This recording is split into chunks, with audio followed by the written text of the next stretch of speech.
गौतम बुद्ध के काल में भी प्रयाग का बड़ा महत्व था। इसका एक बड़ा साक्ष्य है यहां उपस्थित अशोक की लाट। सम्राट अशोक का संदेश तो इस स्तंभ पर अंकित है ही। गुप्त काल के शक्तिशाली राजा समुद्रगुप्त का प्रयाग प्रशस्ति अभिलेख भी इसी स्तंभ पर खुदा है। 16वीं शताब्दी के अंत में सम्राट अशोक का यह स्तंभ उस किले का हिस्सा बन गया जिस किले का निर्माण संगम के किनारे मुगल बादशाह अकबर ने करवाया था। बुद्धं शरणं गच्छामि, धम्मं शरणं गच्छामि, संघं शरणं गच्छामि।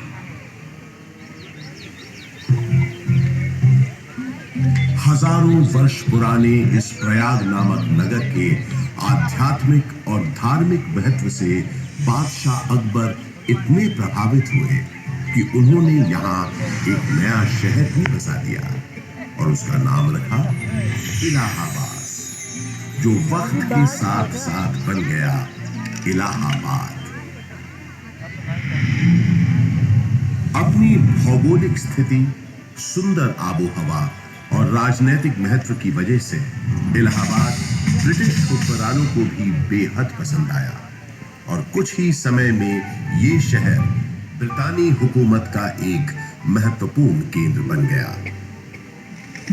इलाहाबाद हाईकोर्ट इसका एक जीवंत उदाहरण है। देश के 4 उच्च न्यायालयों में से तो एक ये है ही। इसके अलावा अनेक महत्वपूर्ण और ऐतिहासिक फैसले देने का श्रेय भी इस न्यायालय को जाता है। शिक्षा के प्रसार के लिए अंग्रेजों द्वारा बनाया गया इलाहाबाद विश्वविद्यालय इस शहर को उनका दूसरा महत्वपूर्ण योगदान था। इलाहाबाद विश्वविद्यालय की स्थापना 16 नवंबर 1887 को हुई। पूरब का ऑक्सफोर्ड कहे जाने वाले इस विश्वविद्यालय का शुरुआती नाम म्योर सेंट्रल कॉलेज था। यहाँ का विजयनगरम हॉल और 7 खंडी मीनारें इतनी सुंदर और आकर्षक है कि आते जाते लोगों की निगाहें बरबस अपनी ओर खींच लेती हैं। बनकर उठा। ऐसी ही कुछ प्रसिद्ध शख्सियतों के नाम एकाएक तब याद आते हैं जब इस शहर से जुड़े साहित्यकारों की बात होती है, जैसे हास्य व्यंग के मशहूर शायर अकबर इलाहाबादी साहब, फिर जिसका गवाह मैं खुद रहा।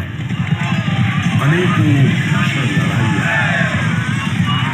एक बात तो मुझे लगा कि बस हमें विदेशी हुकूमत से छुटकारा मिल ही गया, लेकिन इसे बदकिस्मती कहे कि अंत में परंतु इन युग की वजह से इलाहाबाद एक दिन के लिए ही सही भारत की राजधानी बना।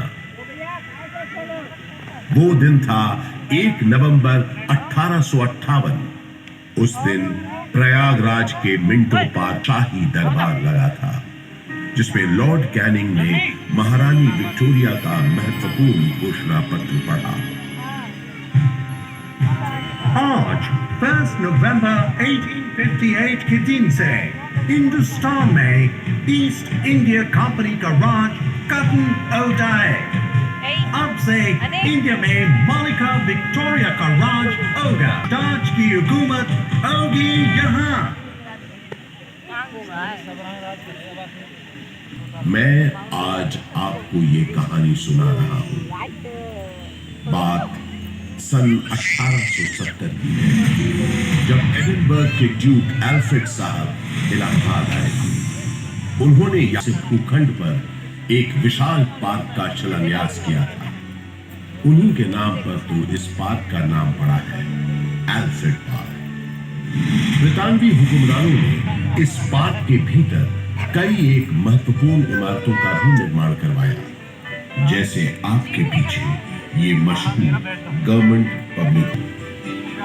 इलाहाबाद के उस जमाने के कमिश्नर फ्रांसिस ऑटवे में एक लाइब्रेरी बनवाना चाहते थे, जिसके लिए उन्होंने मशहूर आर्किटेक्ट रिचर्ड रॉय वादे के मुताबिक श्रीमान बेल ने एक बहुत ही खूबसूरत इमारत बनाई, जिसे उस जमाने में थॉर्नहिल मेमोरियल के नाम से जाना जाता था। और आज हम इस शानदार इमारत को गवर्नमेंट पब्लिक लाइब्रेरी के नाम से जानते हैं। यहाँ इस लाइब्रेरी में लगभग 1.25 लाख से भी ज्यादा किताबें और अन्य ऐतिहासिक दस्तावेज मौजूद हैं। पूरे उत्तर प्रदेश में सबसे बड़ी लाइब्रेरी यही है। विक्टोरिया मेमोरियल कोलकाता में है, ये तो सब जानते हैं, लेकिन उससे थोड़ा छोटा सफेद संगमरमर की इस न्यू गोथिक शैली की छवि